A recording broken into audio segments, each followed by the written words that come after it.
Hello बच्चों, let's discuss this question. How much time does the cell cycle of yeast take? A 2 hours, B 60 minutes, C 30 minutes या D 90 minutes? इस question को solve करने का जो की concept है वो है जनरेशन टाइम को समझना। जनरेशन टाइम क्या होती है? जनरेशन टाइम होती है time gap between two successive cell divisions.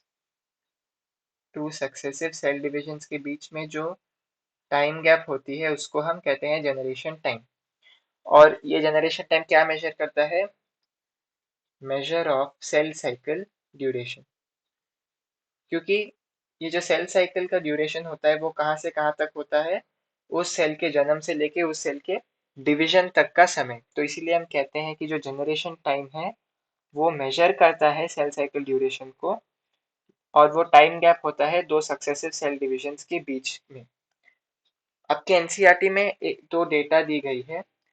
एक तो है ह्यूमन सेल्स की जनरेशन टाइम, वो कहा गया है 24 आवर्स। दूसरी कही गई है यीस्ट सेल की जनरेशन टाइम, वो होती है 90 मिनट्स और 1.5 आवर्स। तो क्वेश्चन में हमसे यही पूछा गया है कि सेल साइकिल का यीस्ट का जनरेशन टाइम कितना है।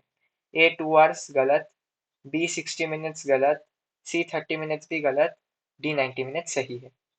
So the correct option to this question is option D, 90 minutes. Hope you have understood it well. All the best.